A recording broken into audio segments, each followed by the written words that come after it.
Ladies and gentlemen, in preparation for departure, please check to see that your seatbelts are securely fastened, your window shades are open, seat backs are in the upright and locked position, your tray tables have been put away, all your carry-on items are securely stowed. Underneath the seat in front of you, not blocking yours or your neighbor's exit to the main aisle. All electronic devices, anything with an on and off switch, needs to be powered off, and that includes cellular phones. Thank you.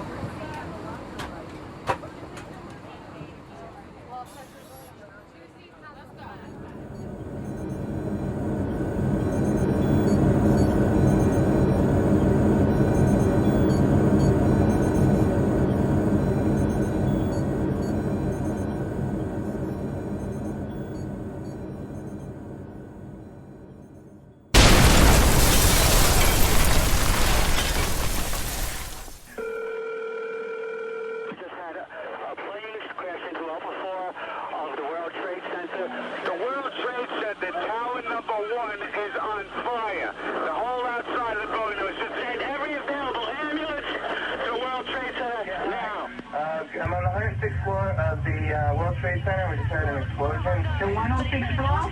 Yes. Happened at 2 World Trade Center on the 80th floor. You have a second plane into the other tower of the tower. Another plane hits the second tower, okay? 92nd floor, southwest corner. Sure, if you can get out of the building, then get out of the building. If you can't, just remain there and somebody will get you. How many other people are with you right now? 200? I just want to say how much I love you. I will call you when I'm safe. Okay, Mom? Bye. It's a date that will forever be etched in our minds. 9/11. I remember the day like rewinding a video in my mind. I was roughly 5 months pregnant with Ethan, and it was a day like any other. We dropped Liam off at his caretaker's. Jeff dropped me off at work and continued on to his. Not long after settling at my desk, I could hear a coworker going on about a plane hitting the World Trade Center. I brushed it off, thinking it must have been a Sezna or something small.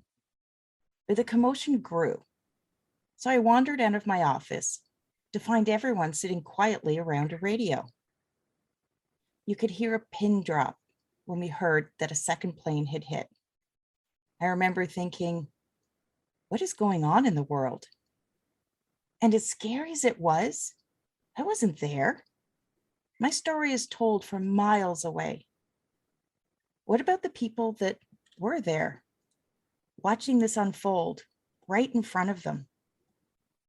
Joining me today is John Fucile, a friend and a professor at Ithaca College, Park School of Communications.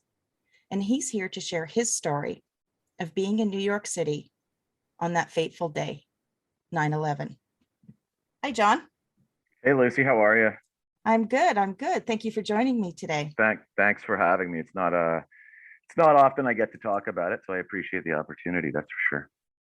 And it's probably not an easy conversation to have. No, And it's not an easy conversation to have. It's one I've had just in passing over the last 20 years, but it certainly hasn't been anything that I've discussed really with anybody in depth at all. Close friends know I was there, and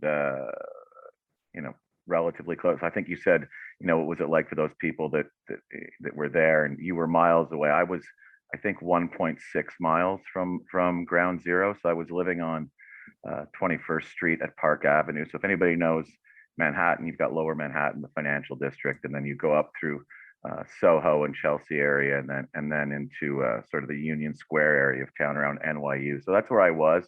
And here we are now 20 years later. So it's a very surreal date for sure tomorrow. A lot of memories coming back. yes, and we know each other Yeah. through my husband, Jeff. You guys went to school together in Ottawa. Yep. And that's where your story begins. So Yeah. can you share with us, your journey from, being in Ottawa, what brought you to New York City, and what happened on that day? Yeah, so I went to high school here in at St. Pius with your husband, with Jeff, a friend of mine. After high school, I went to Ryerson University in Toronto. where I was doing some music videos. I was directing music videos for bands like I Mother Earth and Buffy St. Marie. So I was doing quite well, and I ended up getting an opportunity to move to California in 1996.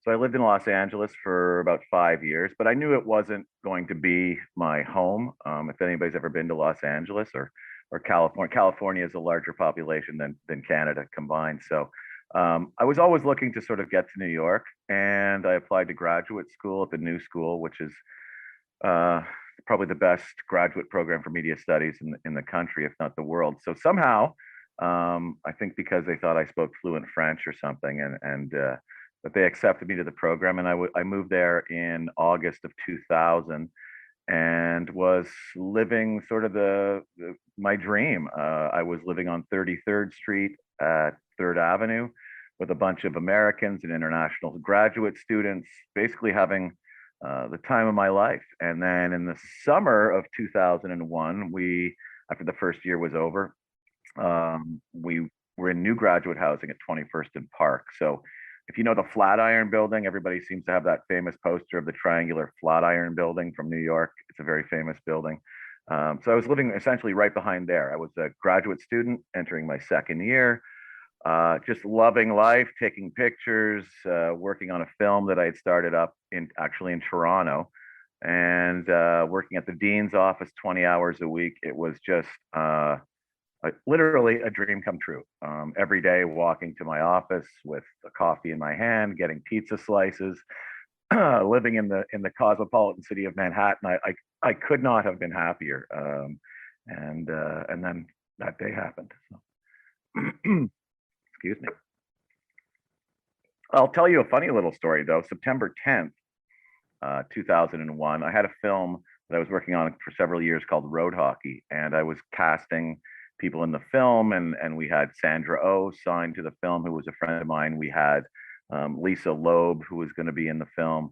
And September 10th, I spent most of the day with a famous Canadian named Ashley McIsaac, who's a fiddler, I believe, from down east, right? So Yeah. we're talking about 1999, 2000, 2001. So Ashley had come to visit me about playing a part in this film, and we spent the entire afternoon in my apartment, discussing the role, discussing the film, and just sort of life as usual, always looking towards the future. And isn't this going to be great? Isn't that going to be great? And then the next morning, as the events were unfolding, I called Ashley to see what was going on, and he was already up in Vermont driving back, I think by 10 o'clock in the morning. So that was gone, that was over, and it was just sort of the beginning of, sort of a national nightmare, a personal nightmare, something you really couldn't wake up from. I don't want to go ahead and get ahead of you, but if you want to know sort of what that morning was like, I can certainly tell how you. did that, how did you first learn of that first plane hitting, and how did that morning progress for you? So normally, like you, I'm up extremely early in the morning, and for whatever reason, I don't know what it was. I think maybe looking back, I had probably been doing something late on Monday evening.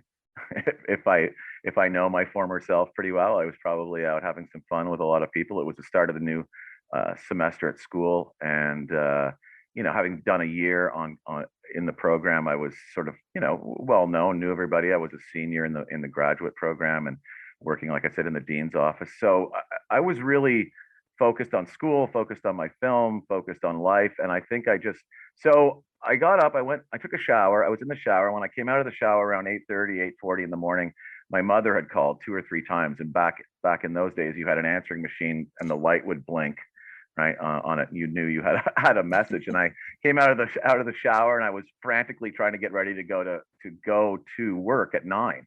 And I guess by about 9:45-ish, there were 3 phone calls from my mother. Something's happened. There's been a plane. Like you, I sort of thought it was a Cessna, right? And I had 3 roommates at the time, and they were starting to gather around the TVs in the apartment and stuff. And my father called me, and he said, "You got to get down. You got to get down there and start taking some pictures." And I said, "Well, I don't really get the severity. I hadn't had my coffee yet. I don't know, like." like a lot of people, until I've had my coffee or an hour or so in the morning. So I was sort of in a haze, right, as I went downstairs, and we lived on the 8th floor of this building, and I went down and I turned the corner and I went on to Fifth Avenue, and the North Tower was on fire, right? So, and the images that I have in my mind are just of everybody looking up. It was so surreal, but we still didn't know what was going on. You know, most New Yorkers were going about their day at that time as the first tower was hit. People were looking up, but people were still walking around and going in different directions. And so I stood there. I took a bunch of pictures, and as I was standing there, I guess I got down to about 14th Street and Fifth Avenue. The second plane came into the South Tower from the Jersey side and sort of swooped up and in. So that was the sort of moment that everybody went from "what is this" to sort of knowing exactly what was going on. And so I continued to take pictures. I stood in the same spot for probably an hour. I actually was well, motionless, I guess you could say. I just couldn't believe what I was seeing. And I'm going to stop for a second, but I remember something my father had said to me in the late 80s. We were visiting Italy. We were in Rome, and in Europe at that time, and I think they still do, they stop the planes out on the tarmac and they send those buses out to sort of pick the passengers up. And I was always curious about that as a kid, you know, because if you take a plane in Canada or the United States, they pull you into the terminal and you get off at the gate. But in Europe, the practice was that a bus would go out and get you. And when that happened to us in Italy, it was my first time over there. And I asked why they do that. And he had said, you know, because there's been a lot of hijackings. Sometimes they'll kill a pilot, drop them out the window. Sometimes there'll be an explosive on board. There's been a lot of problems with hijackings in the 70s and 80s. And he said to me, you never want that shit coming here, right? And so there I was, you know, some 15 years later, standing on Fifth Avenue at 14th Street, and all I could think of was the shit's finally come here, right? This is worse than anybody could imagine. And it was sort of a prediction that my dad had, you know, made, as he worked in foreign service and Public Service Alliance of Canada here. So for years, it was something I sort of thought about. You know, you never want that terrorism, that violence, that sort of you know, bad luck, that sort of thing to visit on us here. And so it was an immediate response. I threw up on the street. I you know, to see that, and then to stand there and watch both towers fall right at your feet, essentially. You know, a mile and a half isn't that far in Manhattan. I've made that walk many a times. I was in the towers for an event probably a week before. So it was someplace I'd been a lot. And yeah, I mean, I feel like I'm going on, but that's sort of the start of it. That was the sort of start of the nightmare for me. It continues to this day.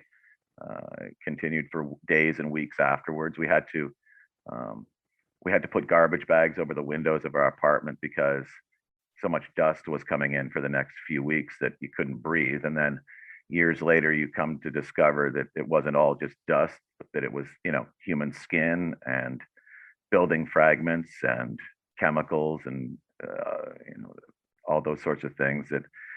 So it was overwhelming in a lot of ways, you know, and I feel sort of guilty telling my personal story about it because so many people lost their lives that day.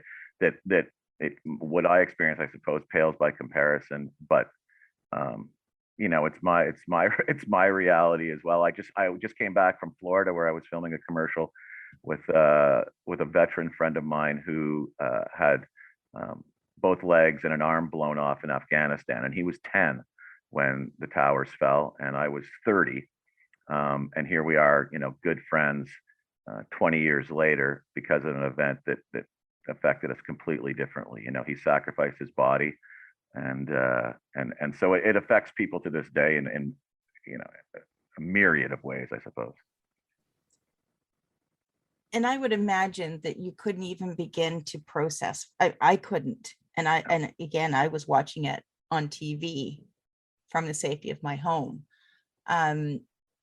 Yeah. Because I eventually, where Jeff was working was a building where there were a lot of embassies, and they basically got kicked out of their building because they just didn't know who was going to be next. So he left, and I worked for a Canadian banknote at the time. So potentially it could be seen as a risk. I was also 5 months pregnant, so hormones going everywhere. And he's like, no, you need to go home and you need to, you know, get some space. So I was watching it from my own home in some form of comfort. But your home wouldn't have been comfort because it was in the epicenter of it. So, you know, when did you even start to process what you were seeing, or have you really processed it? Well, I think I have. I think it's always changing, but that it's a really good point, because, you know, the phone, I think the phone lines were dead for 2 days, probably, if memory serves me correctly. So I think I got a cell phone call out to my mom and dad somewhere that day or that early afternoon. I know I posted my first pictures at around noon that day, so I had some sort of internet connection, but I don't know that the phones were working. But it was, and a lot of people don't remember this, that people were hoping for survivors for a couple weeks. And so the initial shock, you know, those towers fell, and then immediately everyone knew something really bad was going on here, right? And then you're right, we didn't know whether it was going to continue. So, you know, I don't think I slept that first week much at all. It really, New York City really felt like you were in the crosshairs of something bad about to happen again, right? I mean, that was day 2, and then day 3, and then day 4. You didn't really know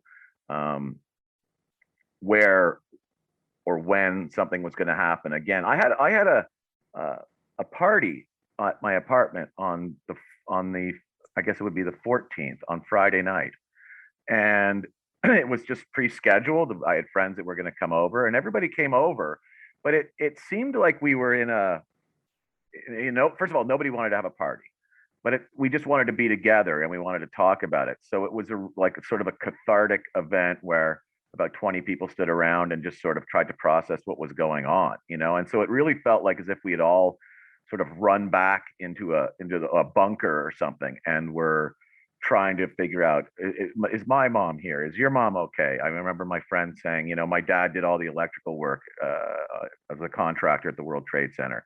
And so people were going through their brothers, their sisters, who was in New Jersey, who was in Brooklyn, did so-and-so, because, you know, that day, it took a day for some people to get back to Jersey, back to Brooklyn, up to Queens, or wherever they were living. So there was a lot of kind of frantic checking in with people for the first few days.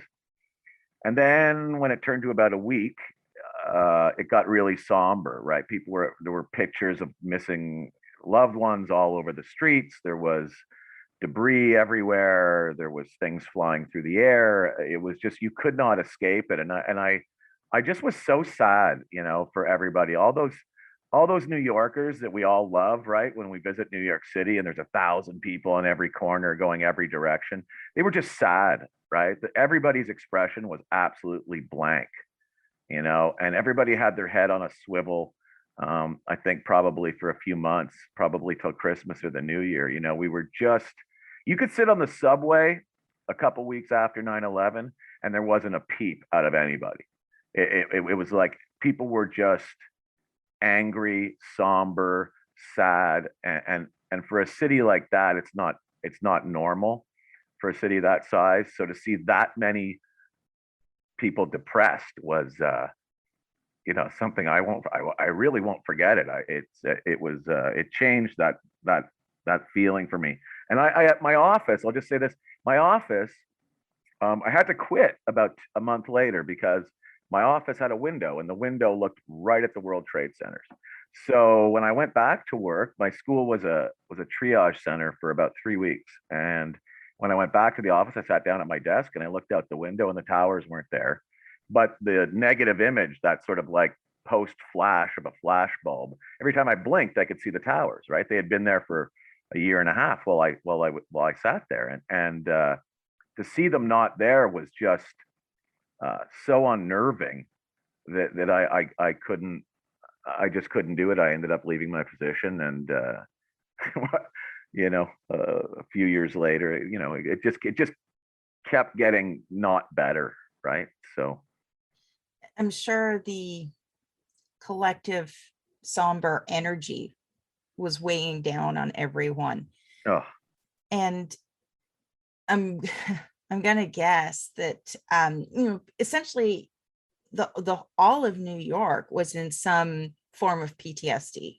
yeah, I was And I was diagnosed 5 years later with severe PTSD, and but you're right, absolutely, the whole city, and again, to not, those who died, but right then there's the families around them, right, and then there's the extended families of those around. So it hit everybody.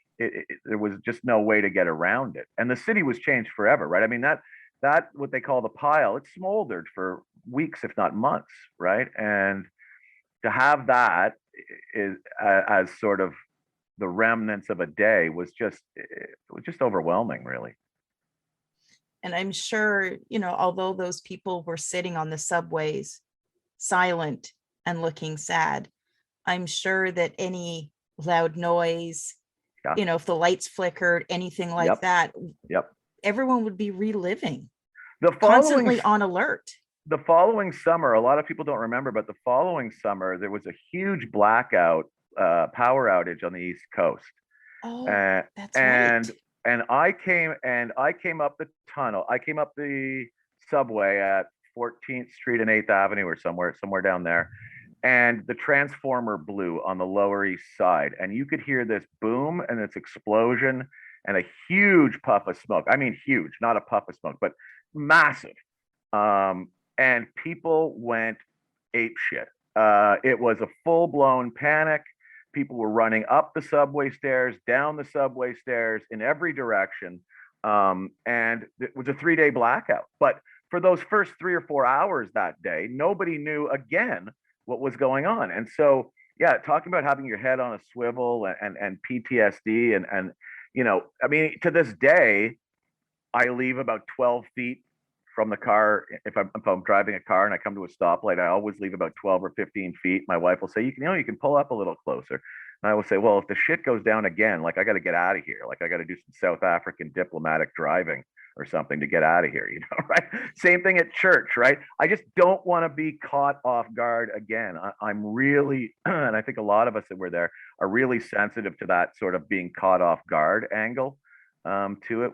A lot of people don't talk about it, but being caught off, everyone says it was a regular morning. It was a beautiful morning. Yeah. And then it was terrorizing, right? Yeah. So that description is accurate. And I don't ever want to have that encounter again of any sort. I feel I got to be prepared for the worst at all times.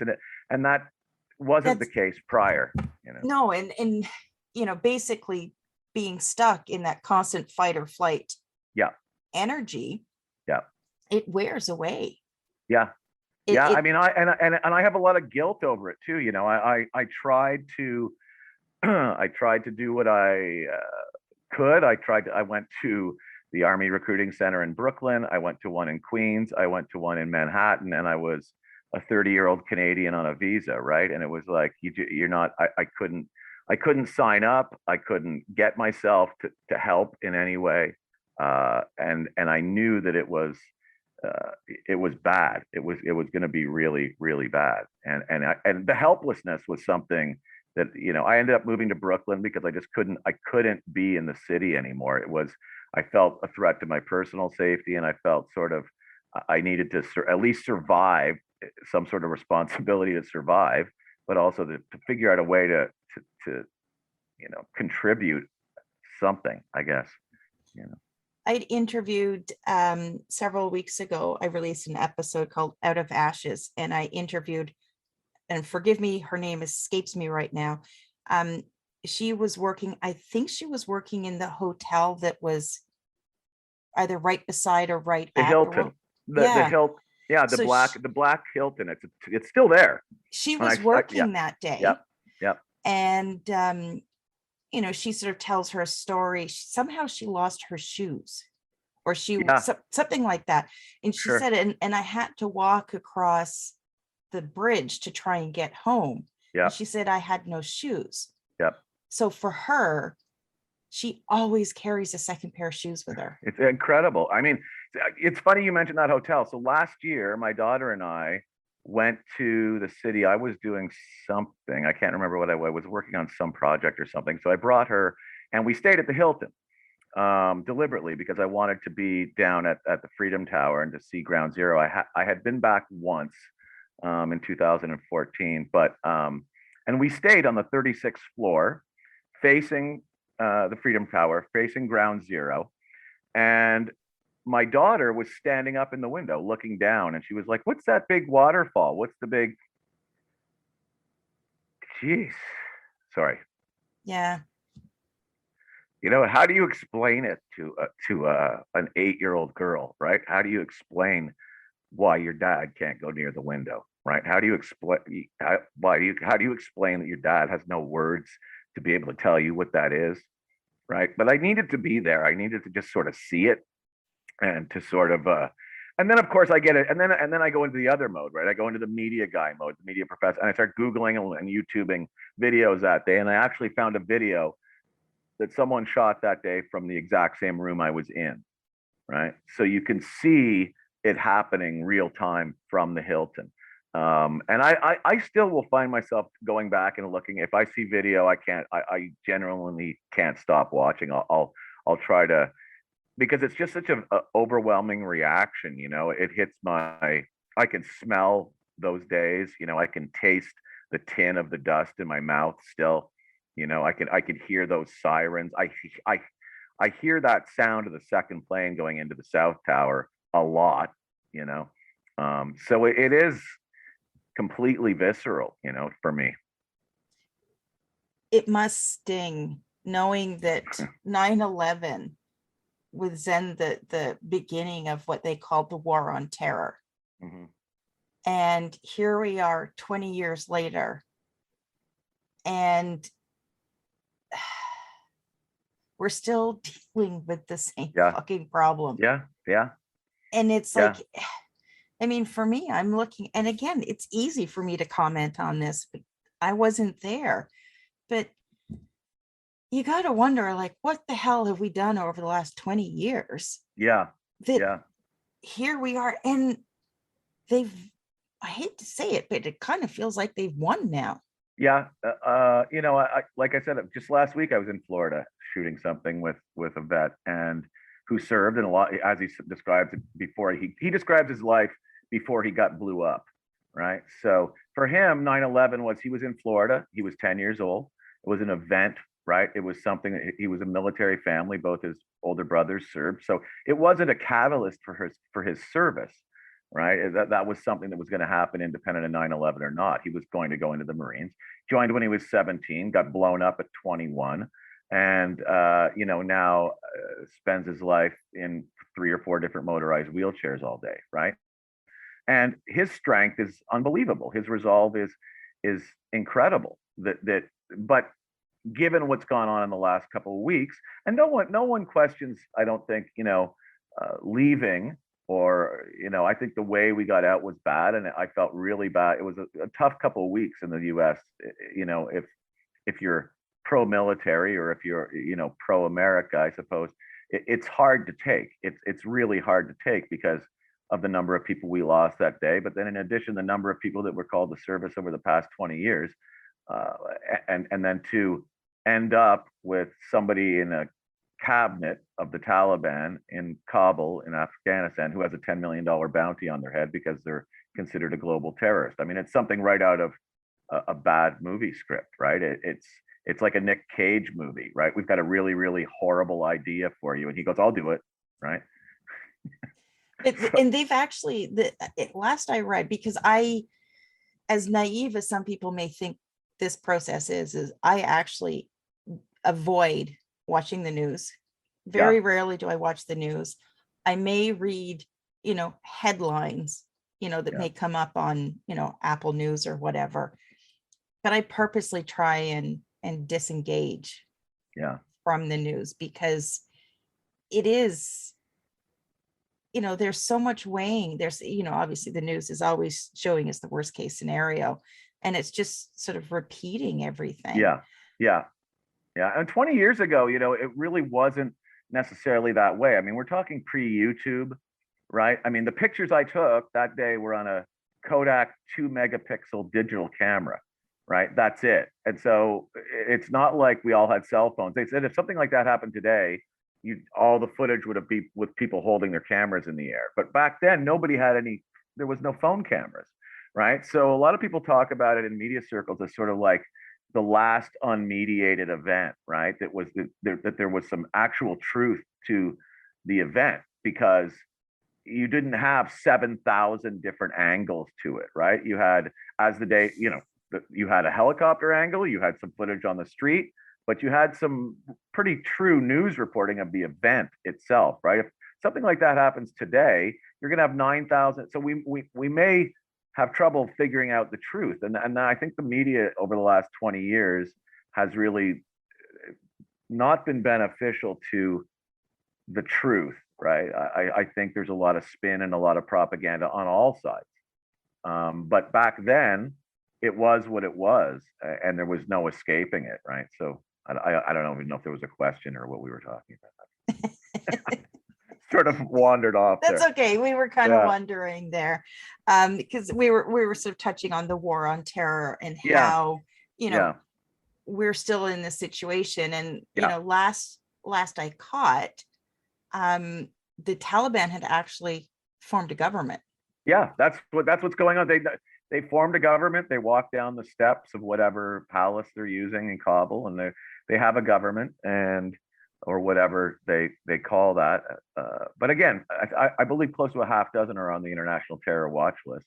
4 of them, this makes me crazy, is that 4 of them were prisoners at Guantanamo Bay. So we go through 9/11, then we launch the war on terror. We go into Iraq and Afghanistan, and we along the battlefield and wherever around the world we capture, and we put in, I don't know, 59, 69, 79 somewhere. And they are bad people. Let's not, feel guilty. I'm Catholic. I can judge a terrorist when I know them, right? And so you murder women, you slaughter people in the streets, you're a terrorist, you're a bad person. And to release 4 of them from Guantanamo Bay, and they end up in the government of the country that you originally set out to fight against, or the people you set out to fight against in a certain area, is just unbelievable. It's I don't have the words. I don't. But again, it might go to the process, right? And time does this. I think, given enough time, right, things change, and then they can change back. I mean, especially when you're talking about, people who are set out to kill you, or anyone or anything that's, got some level of devotion to it, right? I still, it's still shocking though to find out that that's what's going on, and knock on wood, and God willing, nothing horrible comes of that. But again, that's the precursor to 9/11, right? The precursor to 9/11 was what's happening exactly right now in Afghanistan. They had a Taliban government, right, that harbored terrorism and terrorists, and then they plotted 9/11 from Afghanistan. And now we've got a Taliban government in Afghanistan plotting God knows what again. So yeah, it's not a good situation, I don't think. No, it's I would say it's rubbing salt in old wounds. Yeah, rubbing salt in old wounds, and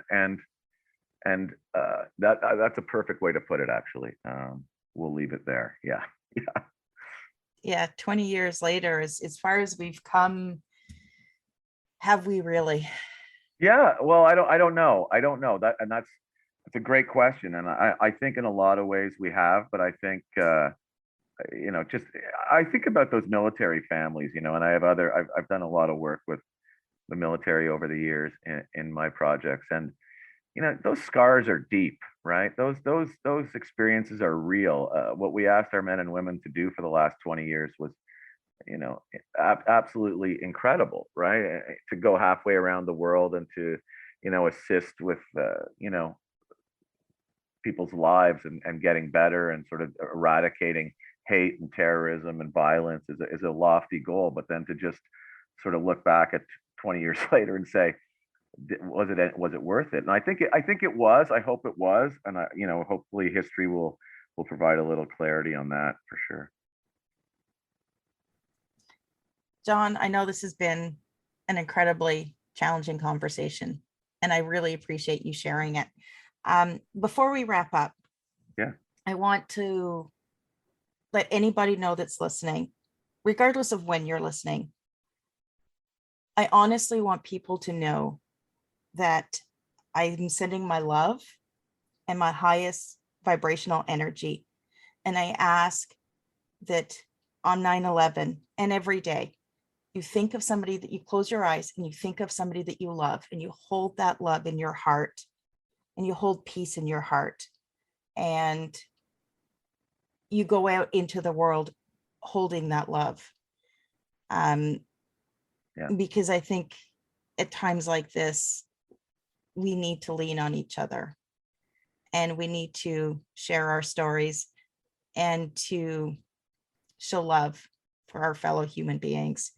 I see our world becoming more filled with hate. And if some way what I'm doing here on the podcast can help people understand that there is still love, there is still hope, that's my message today. John, if somebody's listening and they want to get in touch with you, what's the best way for people to connect? Yeah, so let me just, before I give you my connection, I that's a great extra that you just read there or spoke, but I would say respect for human dignity too, right? I mean, the only way terrorism exists is if you take out the humanity of someone, right? That's the only way you can kill someone in a ditch with their hand tied behind their back. It's the only way you can fly a plane into a building is if you don't see those people as human or having humanity, right? So for me, it's a respect for human dignity, right? In all things. Now, it's hard when someone cuts you off in traffic, right? To not yell an obscenity and give them the finger, right? But you know, one of my mottos since 9/11 is, you know, think about whether this is good for you, and then think a second time about whether it's good for the world, right? And if the answer is it's yes to both of those, then do that, right?